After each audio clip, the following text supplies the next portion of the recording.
Muito boa noite. Bom, vocês se lembram que na última conversa, na última aula que nós tivemos, nós falamos sobre a influência de Roma na formação da igreja, tanto na parte do direito, o direito romano vai influenciar e ajudar a criar o direito canônico, quanto na parte administrativa. Depois nós falamos das perseguições, dos vários imperadores que perseguiram os cristãos, e terminamos com Constantino, quando ele finalmente acaba concedendo liberdade à igreja. Então foi em 313, o famoso Edito de Milão. Então aí entra uma questão. Nós temos agora uma igreja com liberdade religiosa. Ou seja, antes, mesmo quando não havia perseguição, é claro, você não está vendo uma perseguição forte ou evidente, nem nada, não tem nenhum governador, nenhum dirigente de alguma localidade perseguindo os cristãos, é como se tivesse liberdade, mas não pela lei. Podia ficar 10 anos, 20 anos sem alguma perseguição mais forte, né? Mas eles sabiam que não podiam oficialmente, né, ter culto católico, culto cristão aceito. Quando Constantino dá liberdade, aí surge uma outra questão. Se ele deu liberdade religiosa, o que significava isso? Que nós tínhamos liberdade para os católicos, mas também tinha liberdade para todos os cultos pagãos. Se alguém era do Egito, uma comunidade egípcia dentro do Império Romano, eles continuavam adorando os deuses egípcios. Se havia na região da Espanha, ou sei lá, já próximo lá da Inglaterra, ou então da Alemanha, gente pagã com culto germânico, também tinha liberdade para professar sua fé. Tudo era permitido pela legislação romana. E agora, é claro, a Igreja Católica também. Evidentemente, se há liberdade, o que nós vamos ter? Vamos pegar primeiro o lado positivo, certo? Se a Igreja tem liberdade, e todos têm liberdade, cada pessoa humana também a tem.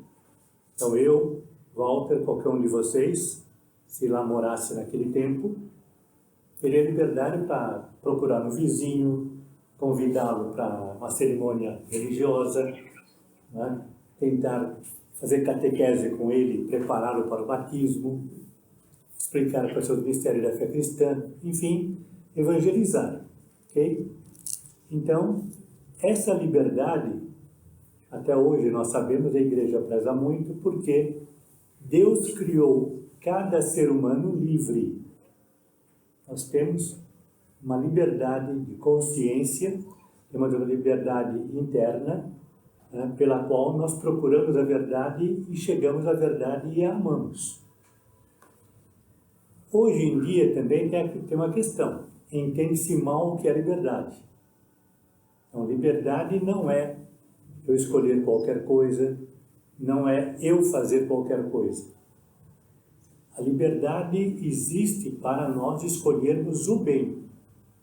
Só que ela, ao mesmo tempo, permite que nós, por uma série de razões, a concupiscência da carne, a concupiscência do mundo, o demônio nos influenciem e aí nós podemos cair no mal.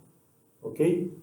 Mas essa liberdade pessoal vai crescendo, né? Então a vida pacífica entre os cidadãos vai permitir o culto público e a manifestação. Então não somente vai haver uma igreja, um prédio católico, e no começo não foi a igreja que construiu uma catedral, uma basílica, certo? Foi o próprio imperador romano que, pegando um templo antigo, disse, olha, isso aqui é para vocês. Onde antes a gente cultuava Júpiter, ou Marte, ou qualquer deus, ou vários deles, o panteão, sei lá, né? Agora vocês podem adaptar e façam, então, todo um ambiente inteiramente católico. Ok? Bom, agora uma outra questão. Se a igreja tem liberdade, o que ela vai desenvolver? O que ela tinha antes e que agora desenvolve melhor? Então aqui nós temos que separar uma organização puramente humana, administrativa, da organização que existe por causa que Deus assim quis. Nós não podemos imaginar a igreja como se fosse uma pura instituição humana, em que alguns se reúnem, e os homens, ao se reunirem em sociedade, percebem que precisam criar regras, disciplina, que pode ser feito, que não pode, que se cultua, que não se cultua, tudo isso tinha que ser feito, mas já, de algum modo já tinha nas catacumbas, quando eram perseguidos. Então, durante as perseguições, já sabia que São Pedro, certo, tinha sido nomeado apóstolo, certo, como todos os demais apóstolos, mas ele era a cabeça da igreja, certo, sobre que edificaria minha igreja, e as portas do inferno não prevalecerão contra ela. Ok? Então, São Pedro é o primeiro Papa designado por Cristo, certo? Pedro, tu me amas, apacenta as minhas ovelhas, ou seja, cuide dos meus filhos, daqueles que são fiéis. Pedro, tu me amas? Sim, Senhor, eu te amo, apacenta as minhas ovelhas. Uma terceira vez, Pedro, tu me amas? Sim, Senhor, tu sabes que eu te amo. Então, sobre ti vou edificar a minha igreja. E edificou. Certo? Então, nós temos aí já um Papa, depois os demais apóstolos são bispos, e os bispos criaram discípulos e criaram diáconos. O diácono geralmente é para ajudar uma série de coisas. Por exemplo, cuidar dos doentes, cuidar dos pobres, distribuir dinheiro, distribuir alimentação, e às vezes até as mulheres, naquele tempo, uma diaconisa, mas não no sentido sagrado, como é de um antecessor de um padre hoje em dia. Tá? Então, aí o que vai acontecer?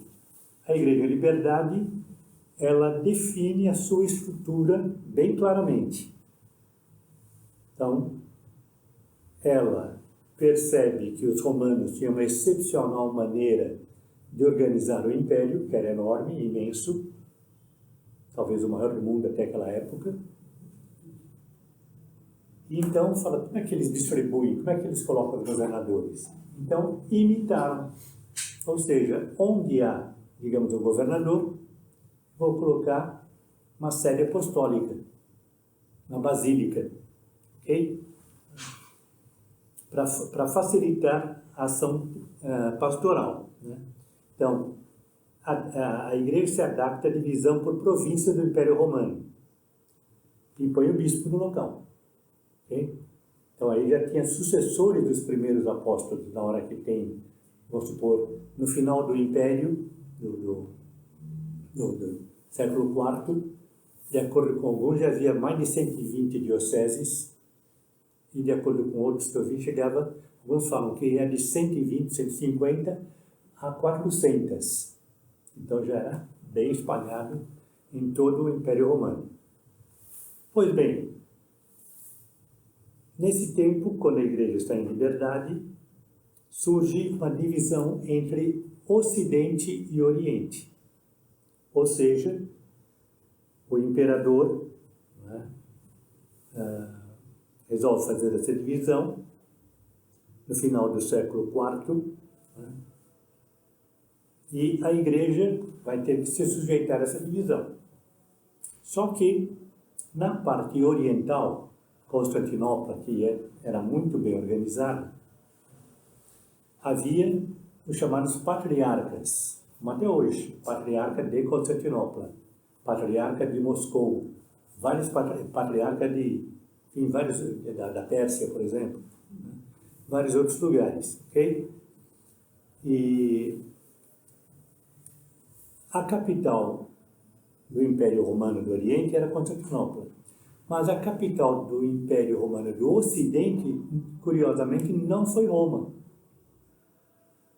Primeiro foi Milão, depois foi Ravenna. Mas o Papa, seguindo São Pedro, que habitou e morreu em Roma, continuou em Roma.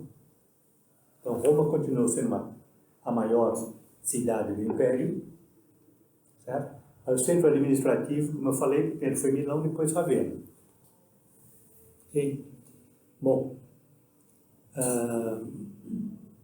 agora, apesar da divisão entre Igreja Católica do Oriente e Igreja Católica do Ocidente, seguindo a divisão do Império, o Papa era reconhecido como pastor de todos, né? Tanto pelo Oriente quanto pelo Ocidente. Tudo bem? Está claro até aí? Agora, com a liberdade, qual que é a influência do imperador cristão? Que aí está um negócio complicado. O imperador deu a liberdade para a igreja. Ele habitualmente tinha um grande poder. Em vários povos, o imperador também tinha algo de sagrado. Então, não era simplesmente um homem. Vocês sabem que mesmo no Japão, até o século XX, o imperador era considerado divino. Não sei em que sentido divino para ele se é semelhante ao nosso, mas na cabeça do povo é como se fosse um deus.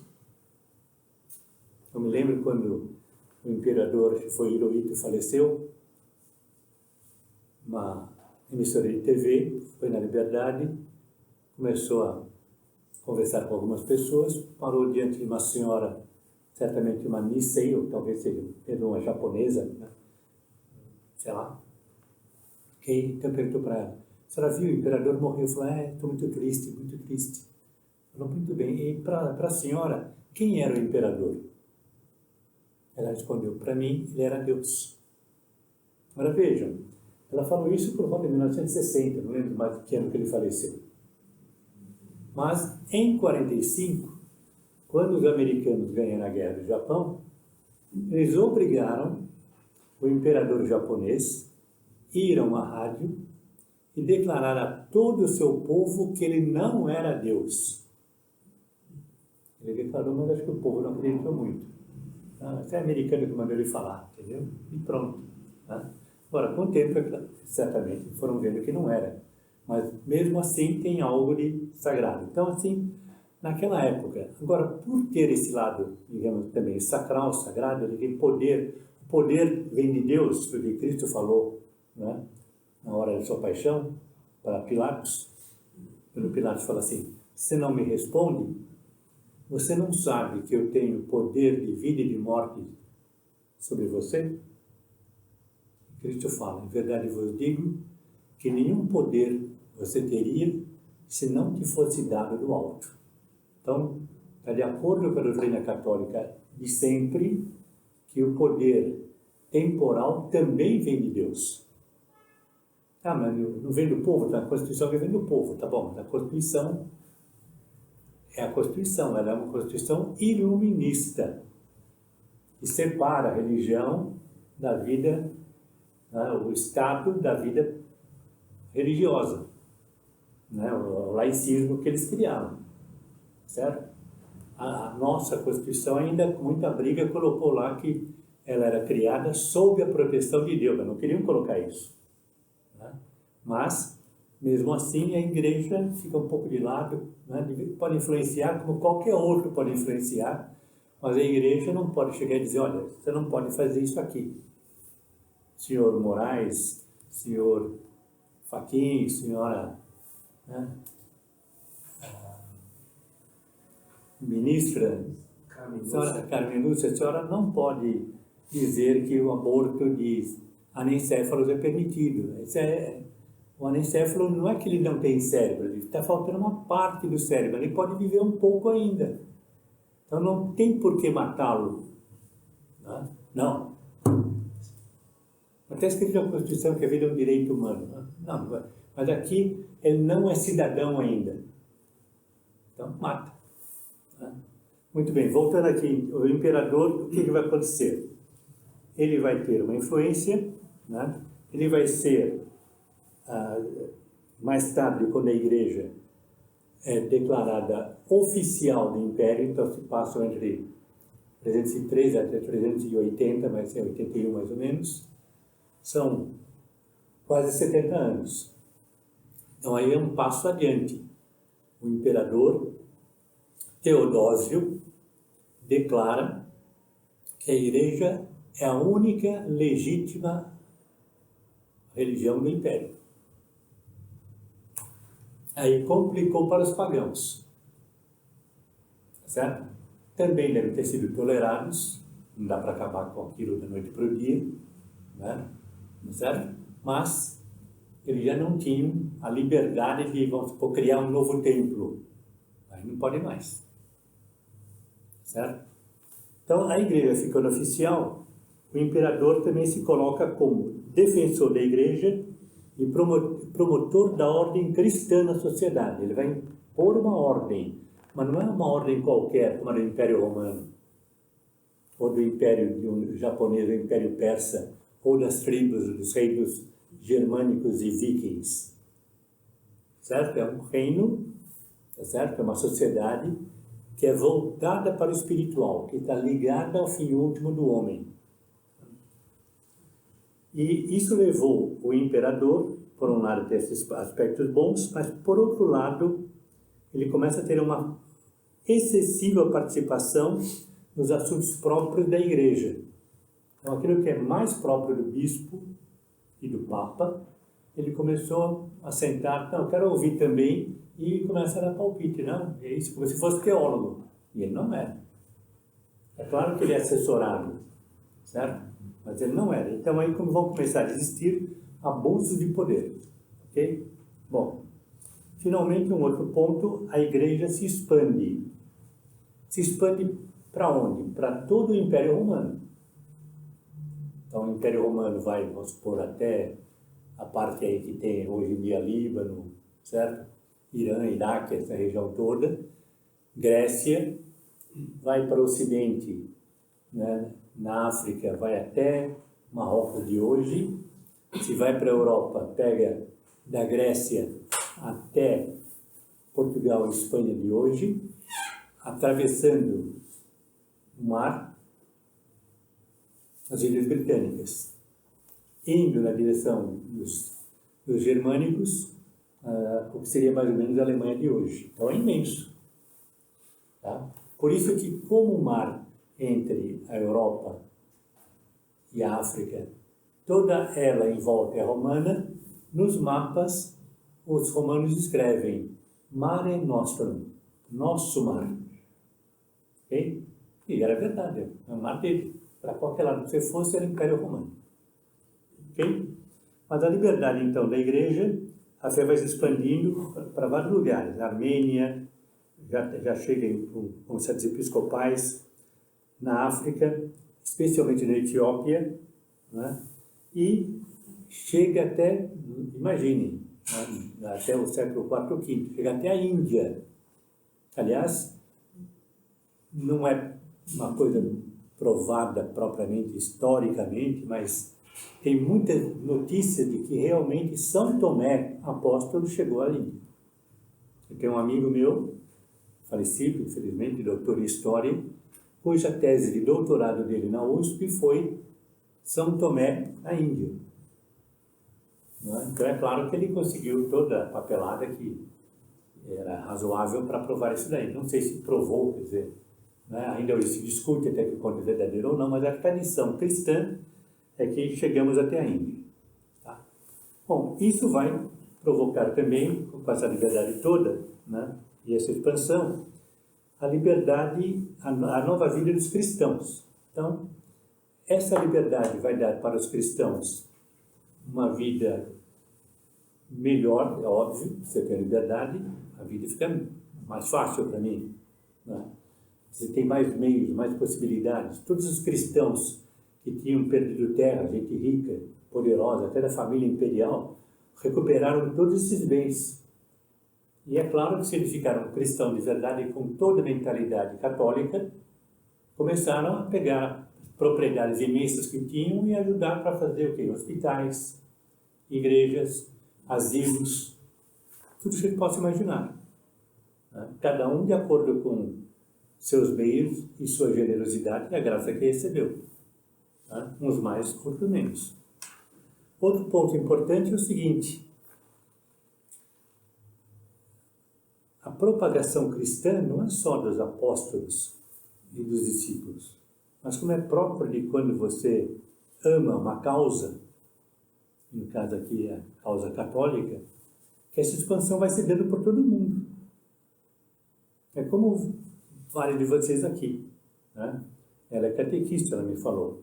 Então, tá certo? Não é do clero, tá certo? Uma senhora que ama a igreja, chegou na paróquia de Santa Marina, isso? Não, a nossa Sagrado Coração. Sagrado Coração? Santa Marina o que é? Marina. Tá certo? Então, e vai ensinando para adultos, vai propagando. Se esses adultos gostam, eles vão chamando outros adultos. Então, a igreja sempre fez isso. Então, isso cria a responsabilidade cristã. Aqui é uma coisa que, no passado, na antiguidade, havia, certamente, era claro que havia apóstolos, os bispos, e havia os sacerdotes, mas ninguém dizia que só o sacerdote faz apostolado, só ele ensina. Ele ensina na igreja. Na igreja, no púlpito, só ele faz a homilia. Ele é preparado para isso. Ainda agora, por exemplo, os bispos alemães pediram licença ao Vaticano, é a segunda vez, para mulheres fazerem a homilia. E o Vaticano respondeu: nada feito. Não, mas é absurdo, é preconceito. Não, isso aí é uma tradição da igreja. Certo? O sacerdote representa Cristo. Cristo é um homem. Certo? Um homem, Deus encarnado. Não é? Então, por causa desse simbolismo, os padres são homens, sacerdotes, os bispos são homens, o Papa é homem, e quem faz homilia é um homem preparado para isso depois de muito estudo e muita vida de oração. Mas eu posso ter uma mulher, um homem, ou um jovem que seja mais eloquente do que um padre. Tudo bem, mas não tem esse caráter sagrado. Então o Vaticano respondeu: não, não pode. Okay? Então aqui eu dizia, apesar disso, o leigo sabia que ele era, de algum modo, participante desse lado importantíssimo que é o lado sacerdotal. Tá certo? O padre é sacerdote em sentido próprio, específico. Nós somos sacerdotes em sentido lato. De algum modo, nossa vida também é sagrada. Nosso apostolado também é sagrado. Okay? Mas a serviço da hierarquia. Não em choque com a hierarquia, em união com ela, em respeito e reverência por ela. Então, no caso, né, com isso, a fé se expande por muitos lugares, se evangelizam zonas rurais, a fé cristã penetra na cultura romana e influi na humanização de muitos costumes, não de todos. Tem costume duro, costume bárbaro, que vai passar 1000 anos, 1200, 1500 e era difícil de acabar.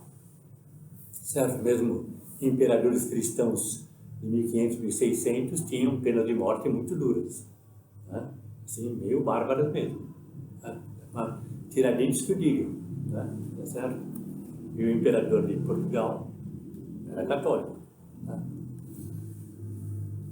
E aí uma coisa curiosa, além disso tudo, a igreja vai estruturar melhor a celebração, porque tem as basílicas, tem as igrejas, tem as paróquias, tem as capelas, tudo vai ser organizado. Né?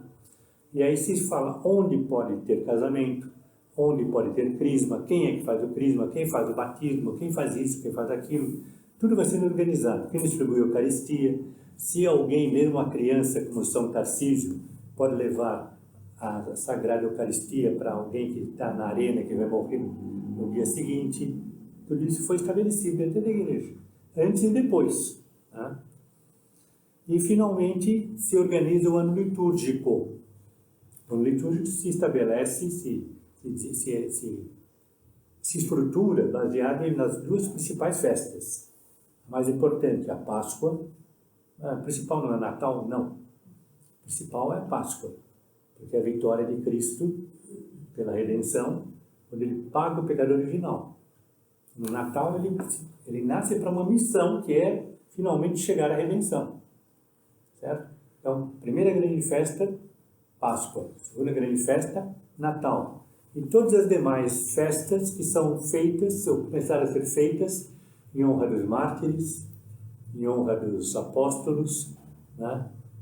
Em honra de Nossa Senhora, e assim por diante. Outro ponto, com as perseguições, muita gente teve que saber enfrentá-las.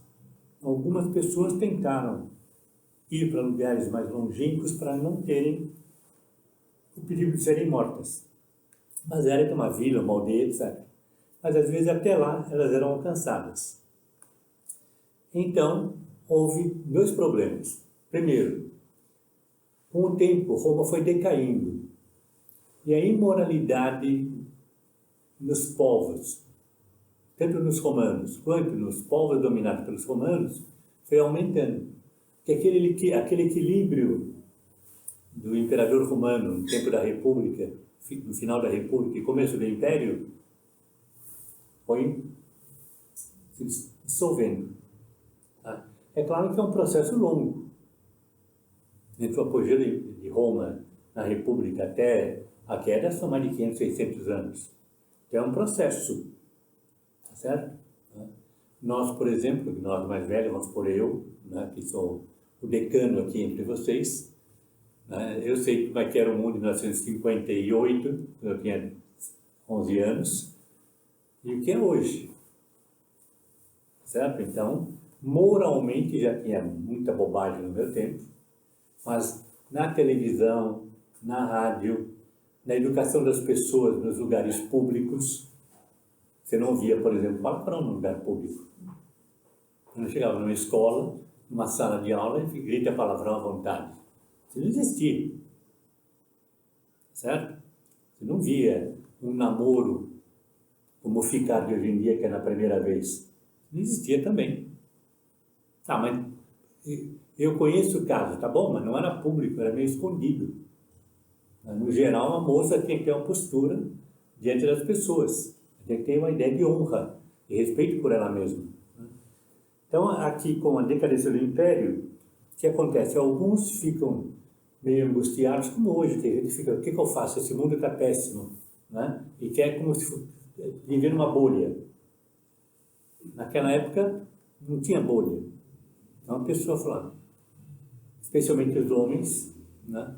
Vou embora de Roma, vou embora de qualquer lugar que tenha gente, vou morar no deserto, vou morar na floresta, vou ficar sozinho, me alimento por conta própria, não quero os problemas desse mundo.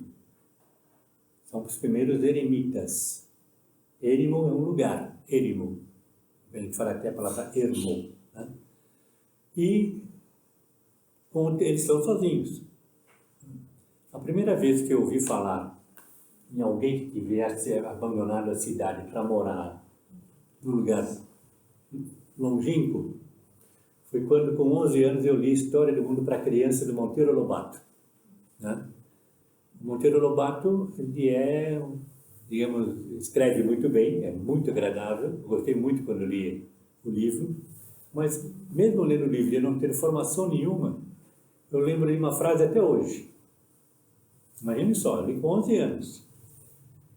A frase é a seguinte: a vovó Benta está contando a história de Moisés. E ela fala que Deus deu para Moisés as tábuas dos 10 mandamentos. Aquela história. Né? O fogo batia na pedra, foi esculpindo ali os 10 mandamentos, depois criou que tirou uma tábua com escrito 5 mandamentos, depois outros, Moisés desce com as tábuas e o povo está lá adorando o bezerro de ouro. Tá? E castiga todo mundo. Ok? Então, quando a vovó Benta está dizendo, Deus entregou para Moisés as tábuas dos mandamentos, acho que a Narizinho pergunta, mas entregou mesmo, vovó? E a vovó Benta diz assim, minha filha, ele disse que foi Deus que entregou. Certo? Espertinho, né? Tá? Então aquilo falou, poxa, entregou ou não entregou? Ficou na minha cabeça. Eu que não praticava religião nenhuma. Que era católico, mas não praticava religião. Pois bem, nesse mesmo livro, ao falar dos primeiros cristãos, Lobato fala, e tinha um homem que foi morar no deserto, Santo Antão do deserto. Santo Antão, ele foi e fez uma coluna no começo de 3, 4 metros, 2, 3 metros. Nossa, foi lá, montou, tá? Ele subia lá, escadinha, ficava lá em cima. Se alguém chegasse, eu estou aqui, ó. Quer falar alguma coisa, fala ali embaixo. Tá? Certo? Então, alguns começaram a aparecer. Depois ele enbaixou, né? Ficou muito próximo, né? Vamos erguer isso aqui. Então, ele viu uma coluna com 10 metros, finalmente ele fez uma coluna para a época, no meio do lugar difícil, com 20 metros de altura. Ele ficou tão famoso que até príncipes, governadores, vinham consultá-lo pedindo conselhos. E finalmente morreu. Né? Então, esse é um caso excepcional. Agora, outros que fugiram para o deserto perceberam que viver isolado daquele modo não era bem o ideal. Podia ser para alguns, mas para a maioria, quer dizer, já que fugiram do mundo romano e querem uma vida mais piedosa, por que não reunir vários com uma regra? Tá certo? Então, vai surgir um monaquismo. O que é monaquismo? Monastérios onde tem monges. Primeiro, só homens. Né? Então, criaram-se algumas regras e, finalmente, um homem chamado São Bento, do século IV para V, pegou uma série de regras, viu que tinha, e fez uma que acharam tão espetacular que vários monastérios em todo o Império Romano passaram a aceitá-la. E quando, no transcorrer da história, surgiram outras ordens religiosas, além dos beneditinos, que é do século V, mais ou menos, tá? Aí, por isso, surgiu no século IX. A regra era beneditina, adaptada. Depois surge, no século XII, Cister, beneditino adaptado. E até hoje tem monges beneditinos, ou ramos beneditinos, ou adaptados beneditinos. Vem 1500 anos de história.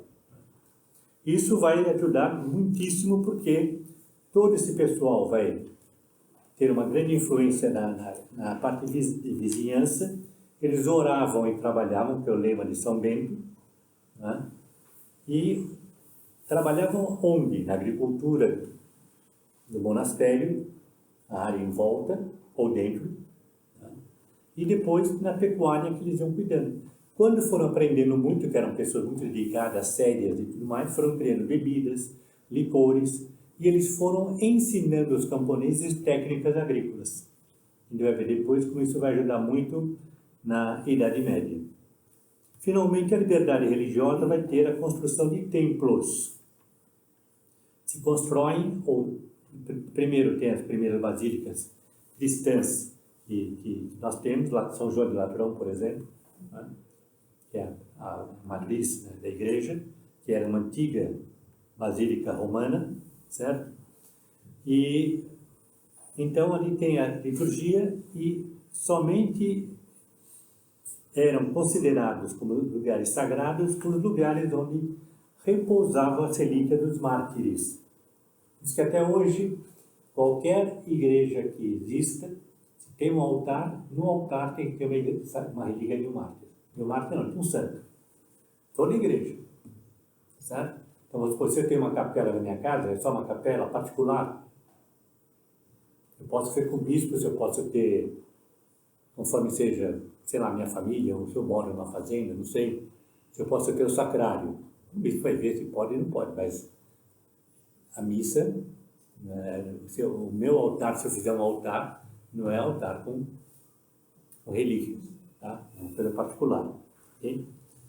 Então, isso é uma coisa importantíssima, né? Agora, esse é o lado positivo de toda essa liberdade. Agora, apareceram novos perigos de várias maneiras. Quais são os perigos? Então, se o povo livre teve mais empenho, ou teve a possibilidade de se empenhar em propagar o bem, né, e dar exemplo, por outro lado, não tendo mais perseguição, alguns começaram a ficar o quê? Acomodados. O mundo é tão bom, né? Já tem que ficar pensando tanto na vida eterna. O mundo também, vou melhorar aqui, vou fazer isso, fazer aquilo, etc. Então, deu uma tendência de acomodação em determinados grupos ou regiões, né?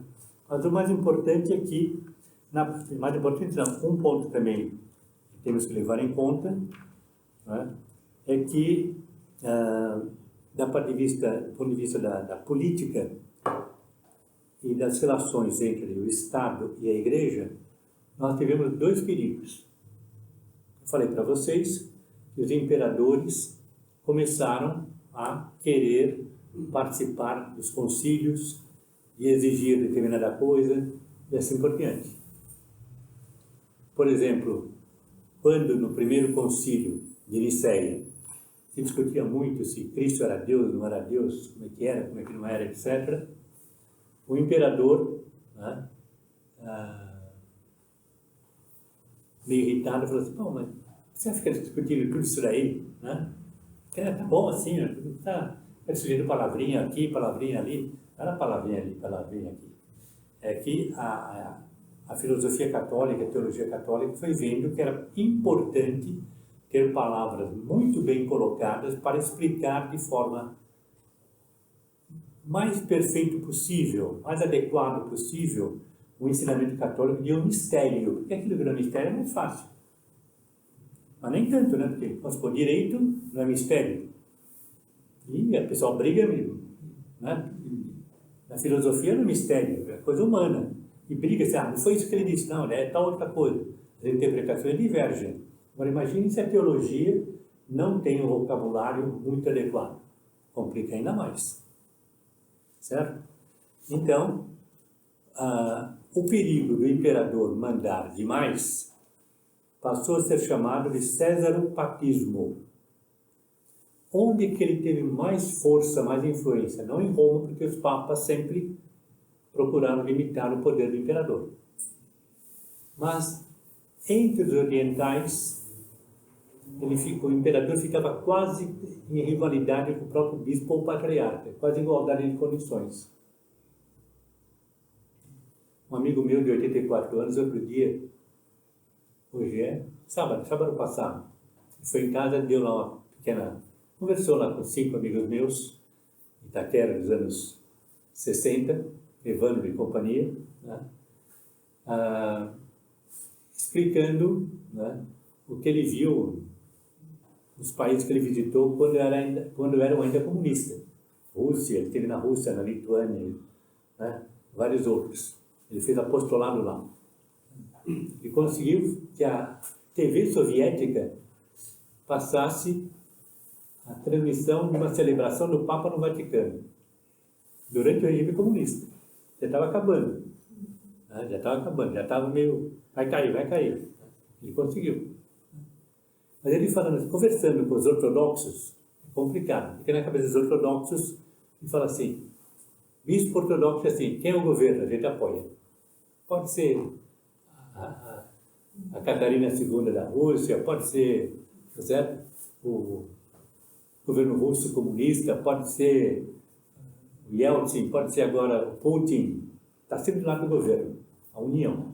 A gente não cria encrenca, governamos juntos e ficamos em paz. No Ocidente, nem sempre foi possível ter paz, né? O Papa teve que enfrentar a autoridade, né, secular por algum tempo. Então, um perigo que existiu e existe até hoje é o cesaropapismo, que é a intervenção abusiva do imperador nos assuntos da igreja, e outro perigo é o contrário, a teocracia, uma tendência de algum dentro da igreja, ou às vezes vai influenciando até o próprio Papa, o Papa querer, porque como o Papa também tem o poder temporal, né? O Papa tem poder espiritual, que governa a igreja, mas ele também tem poder temporal. Você vai ver isso melhor na Idade Média. Então, como a gente fala, o poder espiritual é exclusivamente meu, o poder temporal eu tenho participação, então às vezes a igreja tendia para uma teocracia, ou seja, o poder temporal quase vai perdendo sua autonomia legítima, aquela que ela pode ter para organizar a sociedade, né? E tudo começa a perguntar para o padre, para o bispo, o que tem que ser feito, né? É óbvio que um prefeito, para fazer uma estrada, ou fazer, sei lá, saneamento básico, não tem que perguntar para o nosso cardeal, né? Senhor cardeal, olha, está pensando em fazer isso, o que o senhor acha? Não tem que achar nada, você precisa até para não perder tempo. Se ele fica se preocupando com a Sabesp ou com qualquer outra coisa, ele vai descuidar do lado espiritual dele, que já nem dá conta, né?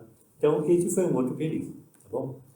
Essa aula de hoje estava planejada para a gente chegar até os concílios, mas não deu, tá certo? Então, de uma certa forma, fica melhor, porque daí na próxima aula, né, eu preparo melhor os gráficos aqui, já tá montado, era para trazer hoje para vocês, mas eu trago na próxima aula, tá bom? Só uma coisa curiosa, só um pontinho aí, para vocês verem essa questão de papas, né? Eu queria perguntar, por que o imperador Teodósio resolveu, né, fazer a igreja uma religião oficial? Então, claro que tem razões políticas, pode ter razões pessoais, ele já tinha se convertido, era católico, etc., né?